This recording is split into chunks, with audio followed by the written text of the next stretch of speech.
In the freezing darkness of a desolate alley in North Philadelphia, a tragedy was unfolding that would shatter even the hardest of hearts.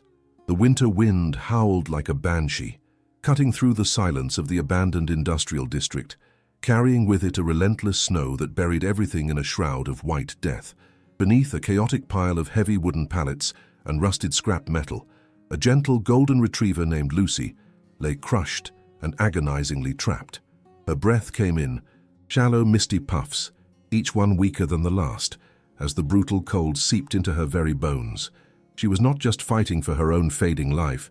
She was a mother desperately trying to shield her only baby from the cruel, freezing world. Lucy's body was twisted painfully beneath the frozen lumber, her back legs pinned by a weight impossible to move, effectively turning this debris into a frozen tomb. Her golden fur, once bright and beautiful, was now matted with black grease and hardened, ice blending her into the dirty slush of the alley floor. She had stopped struggling hours ago, realizing that every movement only caused searing pain and wasted the precious heat she needed to share with her son. Her eyes, filled with a sorrow deeper than any ocean, stared up at the indifferent gray sky, silently surrendering her soul to the angels, praying that someone, anyone, would find her baby before the frost took him too. But little Blue, her tiny, trembling puppy, refused to accept this grim fate. He was shivering violently, his small body utterly unequipped for the sub-zero temperatures, yet his spirit was burning with a fierce, instinctive determination. He nudged his mother's cold nose with his own, whining a high-pitched, heartbreaking sound that echoed off the brick walls like a prayer for a miracle. He licked the frost from her eyelashes, barking frantically into the void, demanding that the universe pay attention. To him, Lucy wasn't just a dog. She was his entire world, his warmth and his safety, and he was terrified as he felt her slowly slipping away into the eternal sleep of the frozen night. For days, they had been invisible, discarded like trash by a society that moved too fast to notice the suffering in the shadows. The invisible villain here wasn't just the biting cold or the crushing weight of the wood. It was the terrifying silence of abandonment. No cars passed this dead-end street. No pedestrians walked by to hear their cries. They were alone in a concrete wasteland, facing a slow, agonizing execution by hypothermia. Every passing hour drained a little more life from Lucy's eyes, and the darkness seemed to close in around them, a monstrous entity waiting to claim two innocent souls who had done nothing but love unconditionally. Then a flicker of light pierced the gloom. Officer Miller, a 50-year-old veteran of the force with weary eyes and a heart of gold, was finishing his long shift. He was tired, his bones aching from the cold, dreaming of a hot coffee and the comfort of his own home. But as he drove past the entrance of the alley, a strange, inexplicable feeling tugged at his gut, a divine whisper telling him to turn the wheel. He tried to dismiss it as fatigue, but the feeling was overwhelming. Against all logic, he turned his cruiser into the unplowed, dark lane, the tires crunching loudly over the black ice, unaware that he was driving straight into a life-altering destiny. As the blinding headlights of the police cruiser swept across the snow-covered debris, Little Blue didn't run away in fear as a stray dog usually would. Instead, with the courage of a lion in a puppy's body, he scrambled over the ice and ran straight toward the blinding lights. He was desperate, throwing himself in front of the massive vehicle, barking with every ounce of air in his tiny lungs.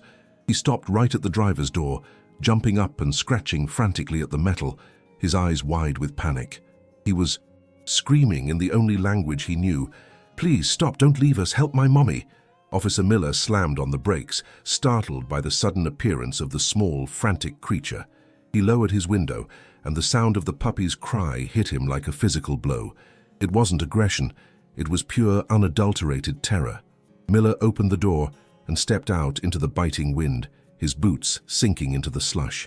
The moment he looked down, Little Blue stopped barking and looked up at him with soulful, pleading eyes that seemed to pierce right through the officer's badge and into his heart. It was a look of absolute trust, a silent contract between human and beast that changed everything in a split second.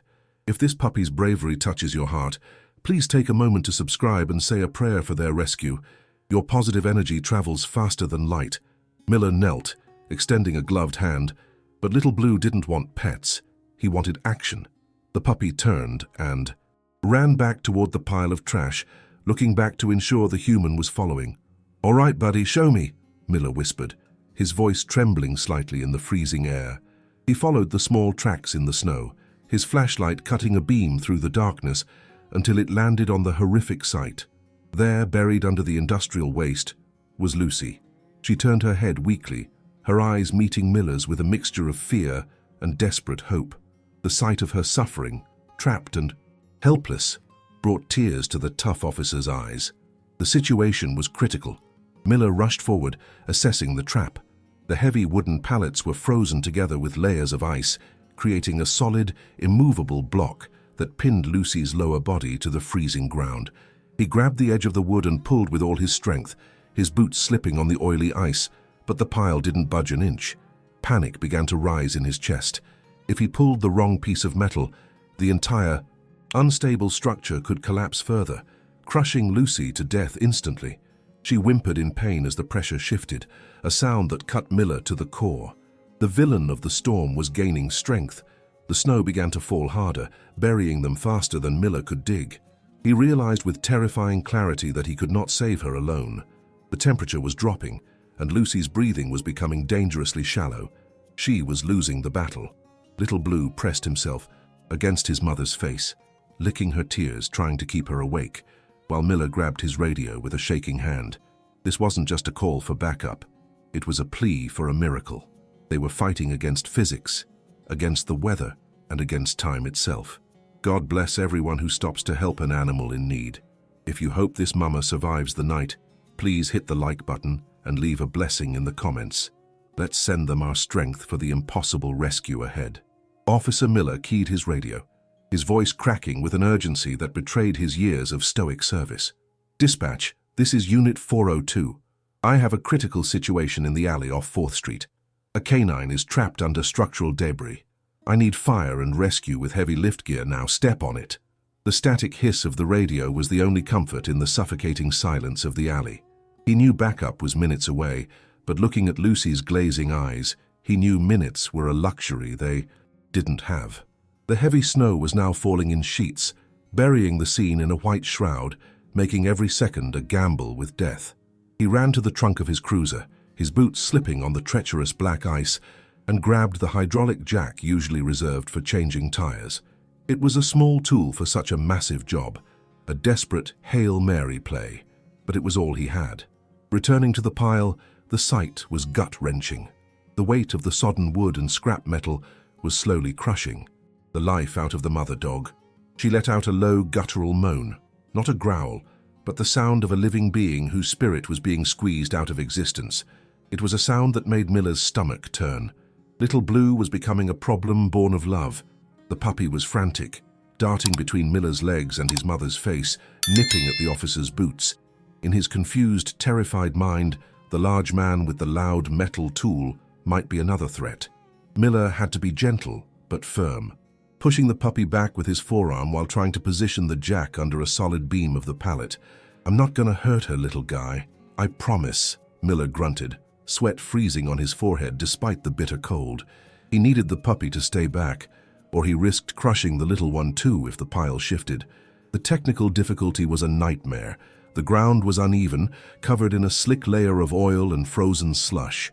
As Miller began to crank the jack, the metal base slipped.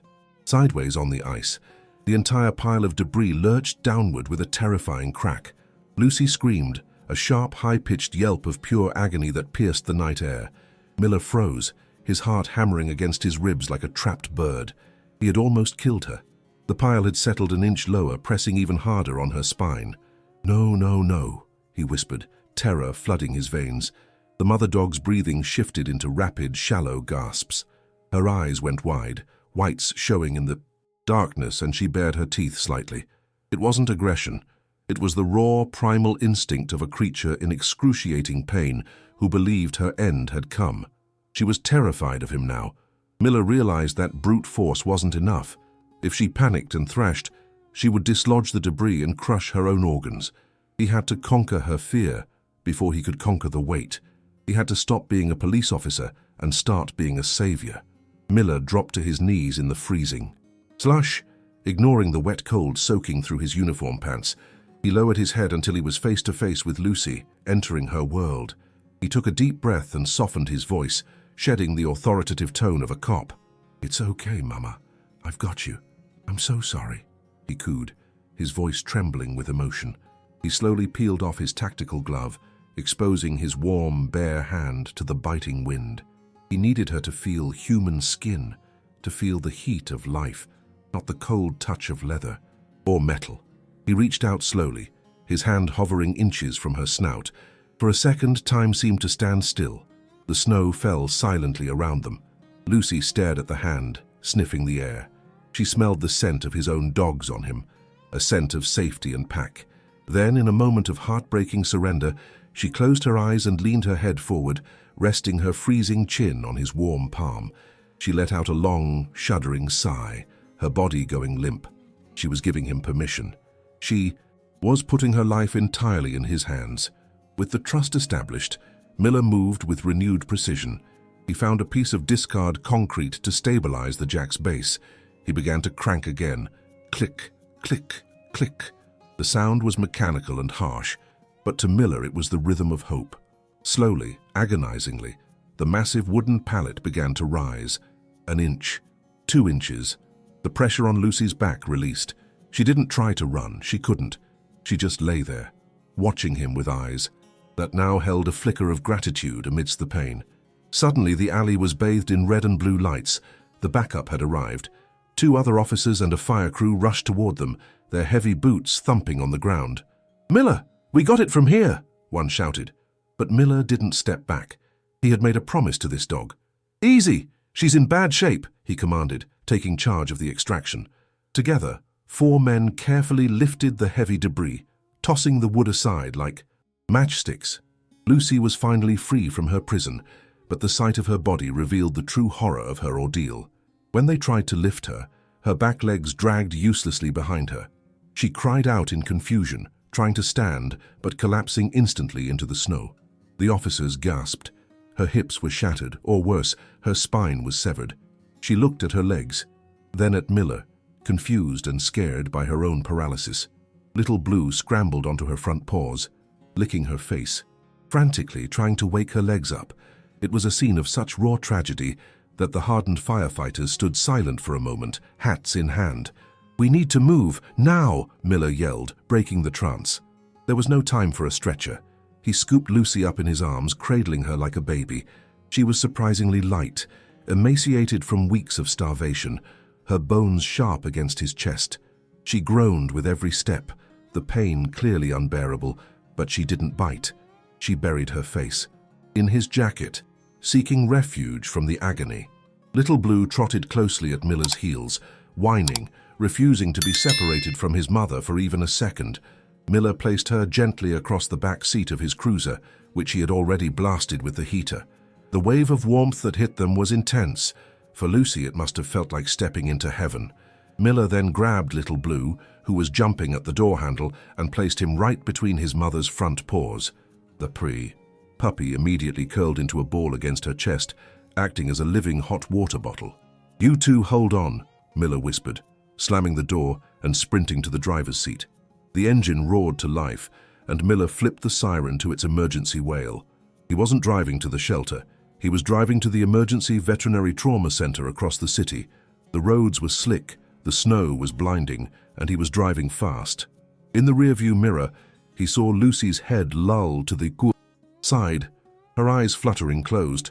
She was warm now, and the adrenaline that had kept her alive was fading, leaving her body to crash. "Don't you die on me, Lucy! Don't you dare!" Miller shouted at the rearview mirror, gripping the steering wheel until his knuckles turned white. The journey was a blur of red lights and skidding turns. Every bump in the road made Miller wince, imagining the pain it caused her. But the silence from the back seat was worse. Was she sleeping, or was she slipping? Away. Little Blue sat up, looking through the partition at Miller, his small tail giving a tentative, hopeful thump. That tiny gesture broke Miller's heart all over again. He knew that if he didn't get there in 10 minutes, that puppy would be an orphan. The rescue was technically over, but the battle for her life had just begun. "Is your heart racing for this little family? Your like helps us save more lives." Subscribe to support our mission. Now, let's see if she survives the night. The police. Cruiser screeched to a halt in front of the emergency veterinary clinic, the siren dying with a low, mournful wail. Officer Miller kicked the door open and scooped Lucy up in his arms, rushing toward the automatic glass doors. The transition was jarring, from the dark, freezing hell of the alley to the blinding white lights and sterile smell of the hospital. "I need help! Trauma case!" Miller shouted, his voice echoing through the lobby. A team of scrubs-clad technicians immediately swarmed him, taking the limp golden body from his arms and placing her onto a rolling gurney. For the first time that night, Miller felt useless. His gun and badge held no power here. Little Blue was scooped up by a nurse, but he fought like a wild animal. He twisted and yelped, his eyes locked on the swinging double doors where his mother had disappeared. He wasn't aggressive. He was heartbroken. The nurse quickly understood the bond and placed him in a glass-fronted observation kennel right next to the trauma room. He pressed his tiny paws against the glass, letting out a high-pitched rhythmic cry that sounded like he was counting the seconds of her absence. He knew, with a dog's ancient intuition, that the angel of death was hovering in the room next door. Dr. Sarah, the lead trauma veterinarian, emerged from the room 20 minutes later. Her face was grim, her surgical mask pulled down to reveal tight, worried lips. She motioned Miller over to a digital screen displaying X-rays that looked like a roadmap of pain. "It's worse than we thought, officer," she said softly. The images were horrifying. Lucy's pelvis was shattered in 3 places, and her right femur was snapped clean through. But the bones were the least of their worries. "She has severe internal bleeding," Dr. Sarah explained, pointing to a cloudy area on the scan. "And looking at her blood work, she's in late-stage starvation. Her body has been cannibalizing its own muscle to produce milk for the puppy." Miller felt a lump form in his throat. Lucy hadn't just been trapped. She had been slowly killing herself to keep Little Blue alive. She was a biological shield, absorbing the cold, the hunger, and the weight of the world so her son wouldn't have to. The situation reached a critical breaking point. "We need to operate to stop the bleeding and fix the hips, but her heart is incredibly weak," the vet admitted, her voice trembling slightly. "The anesthesia alone could kill her, but if we don't operate, she won't last the night." It was a gamble with a life that had already suffered too much. Miller didn't hesitate. He looked at the vet with steel in his eyes. "Do it. Save her. I'll cover the costs. Just don't let her die after she fought this hard." The red, surgery in progress light flickered on above the door, casting an ominous glow over the waiting room. Miller sat on a hard plastic chair, his uniform stained with grease, mud, and dog blood. He clasped his hands together, head bowed, praying to a God he hoped was listening. The silence in the clinic was heavy, broken only by the hum of the vending machine and the distant, muffled whining of Little Blue. The puppy had finally exhausted himself and lay curled up against the glass, his eyes never leaving the door. Inside the operating room, the battle was raging. The monitors beeped with an erratic, terrifying rhythm. Lucy's blood pressure plummeted as soon as the anesthesia hit her system. "We're losing her! BP is dropping!" a technician shouted. Dr. Sarah worked with frantic precision, her hands moving deep within the open cavity, trying to clamp the bleed. For a terrifying minute, the heart monitor let out a long, continuous tone. Flatline. The room went silent. The abstract villain of death had his hand on her shoulder, but Lucy wasn't ready to go. Maybe she heard Miller's prayers, or maybe even in her deep sleep, she heard the faint whimper of her son in the next room.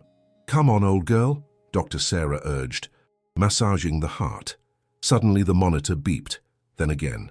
A steady rhythmic beep, beep, beep returned. A collective breath was released in the room. Her heart, fueled by a mother's love, had kick-started itself back into existence. She had looked into the abyss and decided to turn back. 4 hours passed. To Miller it felt like 4 years. When the doors finally opened, Dr. Sarah looked exhausted, sweat matting her hair to her forehead. She walked up to Miller and gave a tired, small smile. "She's a fighter, officer. We fixed the bleed and plated the bones. She's in recovery." Miller let out a breath he felt he had been holding since he entered the alley. He sank back into the chair, tears of relief tracing clean lines through the grime on his face. They moved Lucy to the intensive care unit, wrapped in warm blankets and hooked up to a constellation of tubes and wires. She looked small and fragile, her breathing assisted by an oxygen mask. The vet allowed Miller to enter the room. For a moment, he walked softly, afraid the sound of his boots might shatter the peace. He reached out and stroked her head, avoiding the tubes. "You did it, Mama. You're safe," he whispered. Then, the true medicine was administered. The nurse brought Little Blue in. They didn't put him in a cage this time. They lifted him onto the bed near Lucy's head. The reaction was instantaneous. Lucy, who had been deep in a drug-induced slumber, twitched her nose. The scent of her baby was more powerful than any adrenaline shot. Her tail gave the tiniest, weakest thump against the bedding. Thump, a single beat of life. Little Blue didn't jump or play. He seemed to understand the gravity of the room. He army crawled up the blanket and laid his head gently on her neck, right over her jugular, feeling the pulse of life beneath the fur. He licked the side of her face, cleaning away the antiseptic smell, replacing it with the scent of family. He let out a long sigh and closed his eyes. He knew she was back. The night wore on and the critical window began to close. Every hour that passed without a complication was a victory. Miller refused to leave, sleeping in the chair next to the cage. As the sun began to rise, painting the snow outside in shades of pink and gold, Lucy opened her eyes fully. The cloudiness of pain was gone, replaced by a groggy but clear look of recognition. She looked at Miller, then at her sleeping son, and let out a soft bark. It wasn't a cry for help this time, it was a thank you. The vet checked her vitals in the morning and shook her head in disbelief. Her recovery numbers are impossible, she noted, writing on the chart. Medically, she should be in a coma, but she's awake and asking for food. It was the miracle they had hoped for. The broken bones would heal, the fur would grow back, but the spirit that had kept her alive under the ice was now fueling a rapid, defiant recovery. News of the rescue had spread through the station. Miller's phone was buzzing with messages from fellow officers asking about the alley dog, but Miller wasn't looking at his phone. He was watching Lucy eat her first bowl of high-calorie recovery paste. She ate slowly, pausing to nudge a piece of kibble toward Little Blue, still trying to feed him first. Miller chuckled, a sound of pure joy. The nightmare was over. The healing had begun. Is your heart bursting with relief? We need more miracles like this. Subscribe and comment Amen to bless her new life. Now, watch their incredible transformation. 30 days have passed since that dark, frozen night, and if you walked into the clinic today, you wouldn't believe your eyes. The matted, broken creature that was pulled from the ice has vanished. In her place stands a majestic golden retriever, radiating a light that seems to come from within. The cast on her leg has been removed, revealing a limb that is healing, strong and straight. Lucy doesn't just walk, she prances, her tail wagging with a rhythm that beats in time with her happy heart. The physical scars are fading under her fur, but the emotional scars have been washed away by a tidal wave of love. The transformation began with the Day of Beauty, a ritual that washed away the last memories of the alley. It was her first warm bath. As the warm water cascaded over her back, scrubbing away the grease and the grime of the warehouse district, Lucy closed her eyes in pure bliss. The thick, white lather of the shampoo turned her coat from a dirty grey to a brilliant, shining gold. When the blow-dryer hit her fur, she looked like a dandelion puff, soft and clean. She looked in the mirror and seemed to stand a little taller, realizing she was no longer trash, but a queen. Little Blue has undergone his own metamorphosis. He is no longer the trembling, skinny puppy screaming for help. He has transformed into a chubby, clumsy ball of energy with paws that are too big for his body. He waddles through the clinic hallways with the confidence of a lion, convinced he runs the place. He greets every nurse with wet kisses and demands belly rubs as a toll for passing. His eyes, once wide with terror, are now bright with mischief and curiosity. He has forgotten the cold. His world is now made of warm blankets and full bowls. But the biggest change isn't in their appearance, it's in their souls. Lucy has rediscovered the art of play. The dog who was once too weak to lift her head now chases tennis balls with the enthusiasm of a puppy. She brings toys to the staff, dropping them at their feet with a goofy, open-mouthed grin that says, "Look what I found." She trusts implicitly now. When a human hand reaches out, she doesn't flinch. She leans into it, soaking up the affection. She has realized that not all hands hurt. Some hands are made for healing. The climax of their journey happened on a sunny Tuesday morning. The entire police squad from Officer Miller's precinct gathered at the clinic. They weren't there for an emergency. They were there for a celebration. They lined up in their uniforms, but their faces were soft with smiles. Miller stood at the front, holding two special items, a custom-made pink collar for Lucy and a tiny honorary police bandana for Little Blue. The clinic staff wept as Miller knelt down and fastened the collar around Lucy's neck. It wasn't just an accessory, it was a promise. Miller didn't just facilitate an adoption, he made a lifelong commitment. He signed the papers with a flourish, officially making Lucy and Little Blue part of the Miller pack. "You saved me as much as I saved you," he whispered to Lucy, burying his face in her clean, golden neck. The precinct erupted in applause. The dogs weren't going to a shelter or a foster home. They were going to the suburbs, to a house with a big fenced backyard, soft couches, and a family that had been waiting for them. The final scene is a glimpse of paradise. We see Lucy running freely across a lush green lawn, her golden coat shimmering in the sunlight. There is no ice, no metal, no pain. She stops to wrestle with Little Blue, who is playfully chewing on her ear. Miller sits on the porch, sipping coffee, watching them with a look of profound peace. His grandchildren are running around throwing a frisbee that Lucy catches mid-air. The abstract villain of cruelty has been defeated by the simple, overwhelming power of kindness. As for the person who left them to die under those pallets, they remain a ghost, a miserable memory fading into the past. Perhaps karma will find them, or perhaps their punishment is living a life without the love of a dog like Lucy. But in Miller's backyard, justice feels different. Justice looks like a full belly, a warm sunbeam, and a family that will never ever let go. From the freezing alley of death to the warm embrace of home, Lucy and Little Blue have found their happily ever after. Who abandoned this angel deserves forgiveness or punishment? Tell us in the comments below. Leave a like if you believe every animal deserves a loving home. Comment Amen to bless their new life, and subscribe for more miracles.